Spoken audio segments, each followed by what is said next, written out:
अस्सलाम वालेकुम dear students. Last lecture में हमने देखा कि कंप्यूटर नेटवर्क्स क्या होते हैं, कंप्यूटर नेटवर्क्स के यूजेज क्या होते हैं, कंप्यूटर नेटवर्क्स की टाइप्स क्या होती हैं, कंप्यूटर नेटवर्क का स्ट्रक्चर क्या होता है और कंप्यूटर नेटवर्क्स के अंदर कौन कौन सी हार्डवेयर डिवाइसेस जो हैं वो यूज़ होती हैं। आज हम जो है वो बात करेंगे प्रोटोकॉल्स की कि प्रोटोकॉल्स क्या होते हैं और उनका आर्किटेक्चर क्या होता है, ये कहाँ यूज़ होते हैं, हमें क्यों रिक्वायर होते हैं, और इन सारी चीज़ों को हम वन बाय वन देखेंगे। सबसे पहले हम देखते हैं कि जो नेटवर्क प्रोटोकॉल्स होते हैं उनके आर्किटेक्चर की हमें ज़रूरत क्यों पड़ती है। ठीक है, उससे जाने से पहले हम सबसे पहले देखते हैं कि प्रोटोकॉल्स क्या होते हैं। पहले हम प्रोटोकॉल्स की डेफिनेशन की बात करते हैं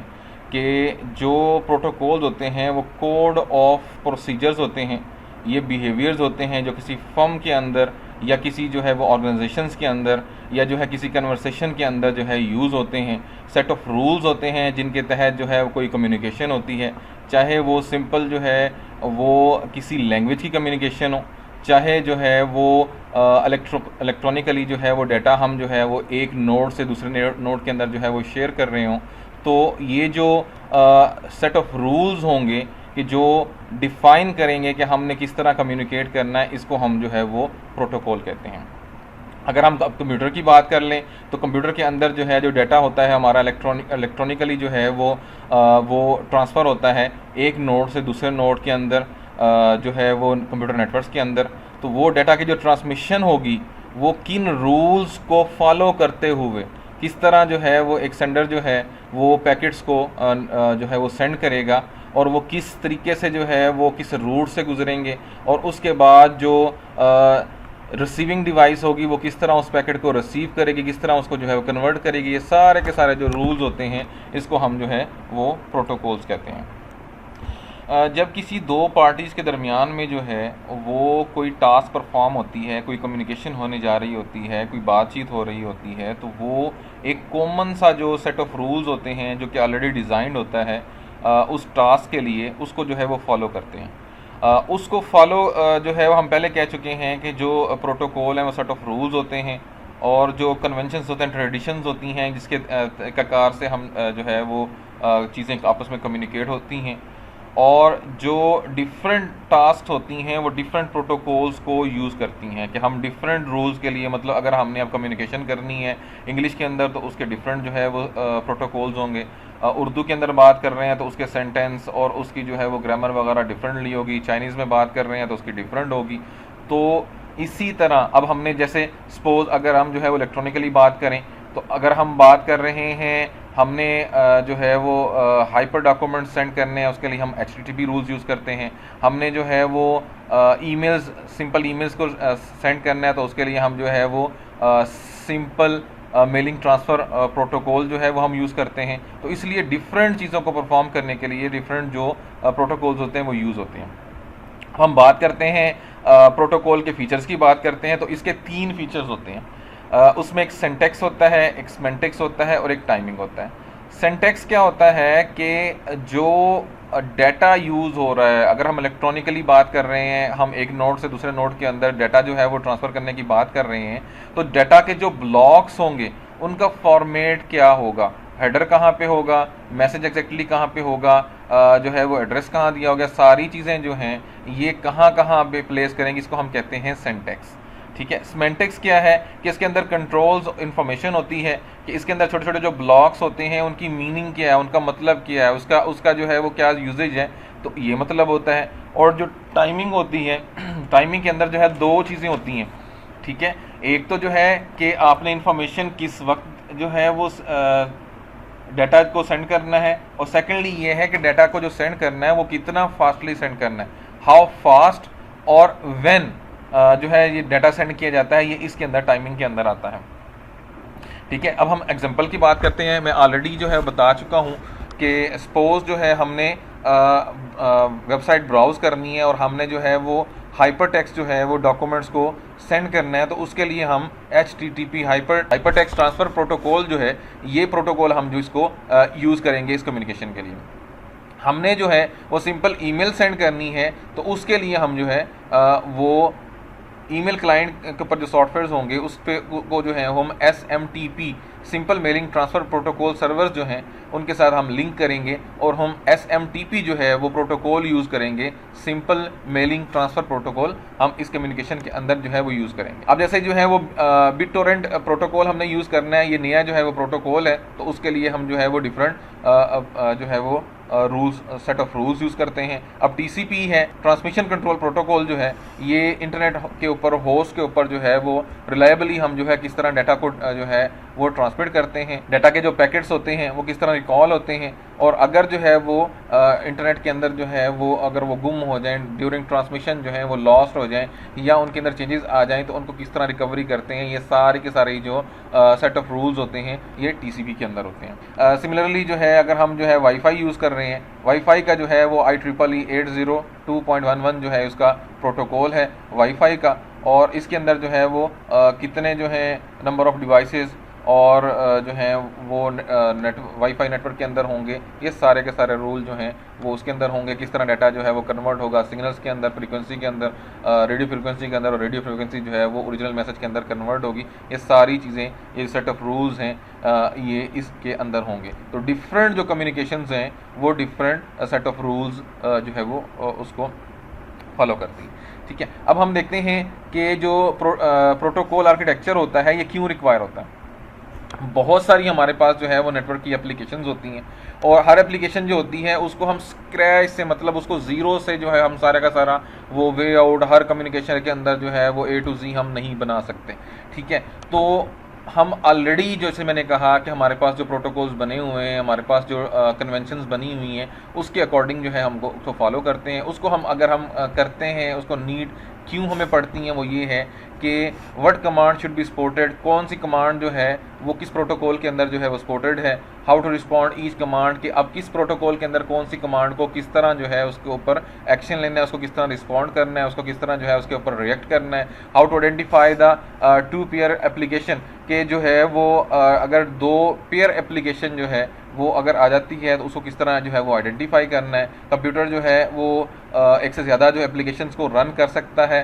ठीक है, ये रूल जो है वो किस तरह जो है दो कंप्यूटर्स को आइडेंटिफाई किया जाता है, कि मतलब उनको IPs लगाए जाते हैं, जिस तरह भी है ये चीज़ें। How to convert the data into bit stream, किस तरह डाटा को जो है वो बिट्स के अंदर जो है उसकी एक स्ट्रीम के अंदर जो है उसको कन्वर्ट किया जाता है, और ये बिट स्ट्रीम जो होती है वो सिग्नल्स के अंदर किस तरह कन्वर्ट होके जो है वो नेटवर्क के ऊपर जो है वो ट्रैवल करती है, और जो अगर डाटा जो है उस तरह हैंडल और डिटेक्ट किया जाता है अगर वो डाटा लॉस हो जाए या डाटा के अंदर जो है वो एरर आ जाए। ठीक है, तो ये सारी जो चीज़ें होती हैं, ये सारे क्वेश्चंस होते हैं, इनकी वजह से हमें जो है वो एक नेटवर्क प्रोटोकॉल आर्किटेक्चर चाहिए होता है, जो कि सारी की सारी इन जो है वो सवालात को, इन क्वेश्चंस का जो है वो रिप्लाई देता है। ठीक है, जो अक्सर बहुत सारे जो नेटवर्क ऐप्स होती हैं वो कॉमन मॉडल जो हैं वो शेयर करती हैं। सपोज हमारे पास जो है वो यहाँ पे 3 एप्लीकेशंस आ रही हैं, A, B और C। ठीक है, और उसके अंदर जो है हर एप्लीकेशन के अंदर जो है वो 5 मोड्स हैं। अगर हम यहाँ गौर से देखें तो हर जो है वो एप्लीकेशन के अंदर जो ऊपर वाला मोड A, मोड B और मोड C के अलावा जितने नीचे 4 जो मोड्स आ रहे हैं वो कॉमन मोड आ रहे हैं। वो नीचे जो है वो कम्युनिकेशन उनकी सेम आ रही है, सारा कुछ वो आ रहा है, सिर्फ जो है वो एक मॉडल उनके अंदर जो है वो चेंज है। इसको हम जो है वो कॉमन मॉड्यूल्स के एक बड़ी ये जो कॉम्प्लेक्स टास्क होती है उसको आमतौर पर हम जो है वो सब टास्क के अंदर या मॉड्यूल्स के अंदर हम उसको जो है वो ब्रेक कर लेते हैं, उसको तोड़ लेते हैं। इसको हम कहते हैं मॉड्यूलर डिज़ाइन, कि एक बड़ी टास्क को छोटे छोटे मॉड्यूल्स के अंदर कन्वर्ट करने को मॉड्यूलर डिज़ाइन कहते हैं। और जो मॉड्यूलर डिज़ाइन के अंदर हर जो मॉड्यूल होते हैं वो एक लेयर के तौर पे एक्ट करते हैं, और वो सेपरेटली जो हैं वो क्या कहते हैं इम्प्लीमेंट होते हैं, और वर्टिकल स्टैक की सूरत में, स्टैक्स की सूरत में जो है वो ब्लॉक के ऊपर ब्लॉक जो है उस वर्टिकली उसकी सूरत में जो है ये अरेंज होते हैं। जो हर लेयर होती है या हर जो है वो मॉड्यूल होता है वो स्पेसिफिक जो है वो सब फंक्शंस उसके लिए रिक्वायर होते हैं, कि जो कि एक सिस्टम से दूसरे सिस्टम के अंदर जो है वो कम्युनिकेट करते हैं। जो हर मॉड्यूल होता है वो अपने से जो नीचे वाला जो मॉड्यूल होता है या नीचे वाली जो लेयर जिसे हम कह रहे हैं उसके ऊपर जो है वो रिलाय कर रहा होता है, वहाँ से जो है वो फंक्शंस और वहाँ से वो कंसील डिटेल्स जो है फंक्शंस की जो है वो डिटेल वो कंसील कर रहा होता है। और ये जो है जो नीचे वाला जो लेयर होती है या नीचे वाला जो मॉड्यूल होता है वो सर्विसेज प्रोवाइड कर रहा होता है हायर जो उससे जो ऊपर जो लेयर होती है उसको वो प्रोवाइड कर रहा होता है। और जो लेयर्स होती हैं वो डिफाइन होती हैं कि उनके अंदर जो है वो एक के अंदर अगर चेंजेस होंगी तो दूसरे के अंदर जो है वो चेंजेस वो ना हो। एक लेयर के अंदर अगर कोई चेंज आई है तो उसका जो इम्पैक्ट है वो इस तरह डिफाइन की जाती है कि दूसरे के अंदर जो है वो ना आए। इस वजह से जो है ये मॉड्यूल का मकसद है कि एक में चेंज आई तो सब में चेंज नहीं आई, तो ये जो है इस वजह से मॉड्यूल बनाए जाते हैं। और इस तरह जो है वो एक सिंगल जो है वो कम्प्लेक्स प्रोटोकॉल जो होता है उसको हम अब यूज़ करने के बजाय हम एक जो है फ्लेक्सिबल किस्म का जो है वो स्टैक ऑफ प्रोटोकॉल्स, मतलब प्रोटोकॉल्स का जो है वो सब पार्ट्स उनके बना के, सब टास्क के बना के हम उसको हम इम्प्लीमेंट कर सकते हैं। इससे जो है वो हमारा जो डिज़ाइन है और जो डेवलपमेंट है उसका लोड जो होता है वो सिग्निफिकेंटली जो है वो रिड्यूस हो जाता है। तो ये जो था मॉड्यूलर डिज़ाइन का जो है इस पर बेनिफिट होता है। अब हम जो है वो यहाँ पे आपको वर्टिकल स्टैक नज़र आ रहा है कि जैसे हमने कहा कि हमारे पास जो है वो मॉड्यूल ए, मॉड्यूल बी और मॉड्यूल सी हैं और उनके अंदर जो है ये चीज़ें जो मॉड्यूल आ रहे हैं ये सारे के सारे मॉड्यूल जो हैं वो कॉमन मॉड्यूल्स हैं। ये एक लेयर्स के अंदर हैं जो कि वर्टिकल स्टैक के अंदर हैं कि सबसे नीचे जो है मॉड्यूल पी है, फिर उसके ऊपर मॉड्यूल एन है, फिर मॉड्यूल आई है और मॉड्यूल टी है। तो ये जो है वो एक वर्टिकल स्टैक बन गया। ठीक है, अब उसके अंदर जो है ये जो मॉड्यूल ए, बी और सी हैं, ये एप्लीकेशन ए, एप्लीकेशन बी और एप्लीकेशन सी के जो हैं वो डेवलपर्स हैं। और जो मॉड्यूल टी और मॉड्यूल आई हैं ये रिलाई कर रहे हैं ऑपरेटिंग सिस्टम्स के ऊपर। डेफिनेटली जो मॉड्यूल ए, मॉड्यूल बी और मॉड्यूल सी हैं ये मॉड्यूल टी और मॉड्यूल आई के ऊपर जो है वो डिपेंड कर रहे होते हैं, यहाँ से इंफॉर्मेशन, फंक्शंस की इंफॉर्मेशन को कंसील कर रहे होते हैं। और ये मॉड्यूल टी और मॉड्यूल आई जो कि ऑपरेटिंग सिस्टम के ऊपर जो है वो डिपेंड कर रही है, वो जो हैं वो डिपेंडेंट होते हैं मॉड्यूल एन और मॉड्यूल पी के ऊपर, जो कि जो हैं वो हार्डवेयर के ऊपर डिपेंड कर रहे होते हैं। और ये जो मॉड्यूल एन और मॉड्यूल पी हैं अगर इनको हम रिप्लेस कर दें मॉड्यूल डब्ल्यू के साथ तो इसका जो इम्पैक्ट है ऊपर वाले जो मॉड्यूल के साथ आई और टी के साथ वो कम होगा। तो इस तरह से जो है हमने कम्प्लेक्स टास्क को जो है वो सब मॉड्यूल्स के अंदर कन्वर्ट कर दिया। और एक मॉड्यूल मतलब अगर ये हम सारे के सारे को सिर्फ एक ही मॉड्यूल कंसिडर करें तो अगर हम नीचे कोई चीज़ रिप्लेस कर देते हैं, कुछ चेंज कर देते हैं तो उसकी चेंजेस जो हैं वजह से सारे के सारे सिस्टम में चेंजेस आएंगी और उससे जो है वो हमारी टास्क जो है मज़ीद जो है वो कम्प्लेक्स हो जाएगी और उसको जो है वो मैनेज करना, कंट्रोल करना जो है मुश्किल हो जाएगा। इसलिए हम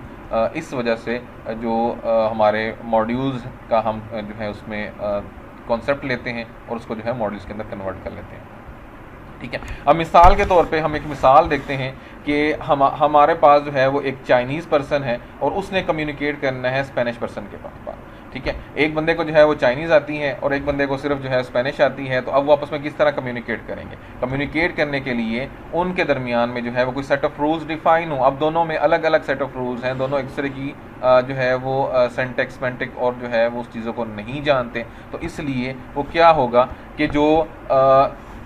ए है जो चाइनीज़ जानता है उसको एक ऐसा बंदा चाहिए कि जो बंदा चाइनीज़ भी जान रहा हो और अगले बंदे और इंग्लिश भी जान रहा हो। और इस सिमिलरली जो बंदा स्पेनिश जानता है वो ऐसा बंदा जो है वो तलाश करेगा कि जिसको स्पेनिश भी आए और इंग्लिश भी आए। अब ये जो बंदा है जिसने जो चाइनीज़ ने जो अपना ट्रांसलेटर ढूंढा है जिसको चाइनीज़ भी आती है और इंग्लिश भी आती है, और दूसरा जो है स्पेनिश वाला उसको जो है उसने जो ट्रांसलेटर ढूंढा है उसको स्पेनिश भी आती है और इंग्लिश भी आती है। तो जो इनके ट्रांसलेटर हैं, अब एक तो ये लेयर्स होगी। हायर लेयर क्या होगी? ए और बी। एक बंदा हायर लेयर क्या है कि जिन्होंने आपस में कम्युनिकेट करना है, चाइनीज़ और स्पेनिश, इनकी डायरेक्ट कम्युनिकेशन होनी है, तो ये हायर लेयर हैं। लोअर लेयर क्या हो गई कि उनको एक ट्रांसलेटर चाहिए कि जो कि एक चाइनीज़ को कन्वर्ट करेगा इंग्लिश के अंदर और उधर वो स्पेनिश को कन्वर्ट करेगा इंग्लिश के अंदर ताकि वो आपस के अंदर कम्युनिकेट करें। तो उसको हम जो है वो लोअर लेयर कहते हैं। ठीक है, अब हायर लेयर में जो है वो चाइनीज़ और जो है वो स्पेनिश पर्सन है। लोअर लेयर क्या होगा कि जो हायर लेयर है डेफिनेटली इनके ऊपर जो है वो रिलाई कर रही होगी कि वो अपनी बात जो है वो चाइनीज़ जो है वो अपनी बात बताएगा ट्रांसलेटर को, चाइनीज़ ट्रांसलेटर को, वो उस बात को इंग्लिश में कन्वर्ट करके जो है वो ट्रांसफ़र करेगा, बात को पहुंचाएगा स्पेनिश ट्रांसलेटर को। स्पेनिश ट्रांसलेटर जो है वो इंग्लिश वाली बात जो है वो कन्वर्ट कर देगा, उसको स्पेनिश के अंदर, और इस तरीके से जो है वो आपस में कम्युनिकेट करेंगे। तो इससे मतलब जो हमारा जो लोअर लेयर है सी और डी, डेफिनेटली वो इम्पोर्टेंट है, और उनकी कम्युनिकेशन पे ही जो है वो हायर लेयर जो है वो डिपेंड कर रही है।